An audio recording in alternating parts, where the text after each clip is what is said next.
ఆంధ్రప్రదేశ్ రాష్ట్ర ప్రభుత్వ ఉద్యోగుల సంచలనం 18,000 కోట్ల బకాయిల చెల్లింపులపై రాత్రికి రాత్రే కీలక ఆదేశాలు. సో ఎంప్లాయీస్ డిఏ ఏరియాస్ సంబంధించి ఈ వీడియోలో వీటన్నిటి గురించి పూర్తి వివరాలు అయితే తెలుసుకుందామండి. యూటీఎఫ్ నిరసన కార్యక్రమాన్ని చేపట్టడం జరిగింది. సో దానికి సంబంధించి షెడ్యూల్ కూడా విడుదల చేయడం జరిగింది. సో ముందుగా వీడియోని సపోర్ట్ చేసే వారందరూ కూడా వీడియోని ఒక లైక్ చేసి మీ తోటి ఉద్యోగ మిత్రులకు వీడియోని అయితే షేర్ చేయండి. ఛానల్ని ఫస్ట్ టైం కనుక విజిట్ చేసినట్లయితే తప్పనిసరిగా సబ్స్క్రైబ్ చేసుకుని పక్కన ఉండే బెల్ సింబల్ని యాక్టివేట్ చేసుకోండి. చాలామంది వీడియోస్ చూస్తున్నారు కానీ లైక్ చేయట్లేదండి. లైక్ చేసి మన ఛానల్కి మీ యొక్క సపోర్ట్ అయితే తెలియజేస్తారని ఆశిస్తున్నాం. బకాయిలు చెల్లించే వరకు ఉద్యమం, నిరసన కార్యక్రమాలకు యూటీఎఫ్ అయితే పిలుపు. సో ఉద్యోగులు, ఉపాధ్యాయులు, పెన్షనర్ల బకాయిలను చెల్లించే వరకు కూడా ఉద్యమం కొనసాగిస్తామని యూటీఎఫ్ వెల్లడించింది.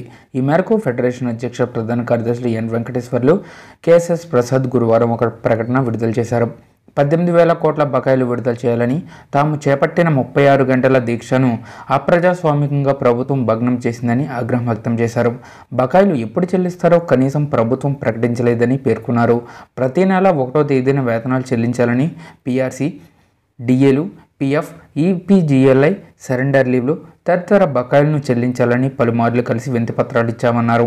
ప్రభుత్వ ప్రధాన కార్యదర్శికి, ఆర్థిక శాఖ అధికారులకు, మంత్రివర్గ ఉపసంఘంలో ప్రధాన పాత్ర పోషిస్తున్నటువంటి విద్యాశాఖ మంత్రికి ముందస్తుగా నోటీసులు ఇచ్చి తాలూకా, డివిజన్, జిల్లా స్థాయిలో ధర్నాలు చేపట్టినప్పటికీ ప్రభుత్వం అయితే స్పందించలేదని పేర్కొన్నారు.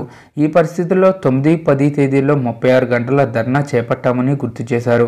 ప్రశాంత వాతావరణంలో ధర్నా చేసేందుకు ప్రభుత్వం అనుమతించకపోగా ఉపాధ్యాయులందరికీ నోటీసులు జారీ చేసి జిల్లాల్లో ఉపాధ్యాయులను నిర్బంధించిందని ఆగ్రహం వ్యక్తం చేశారు.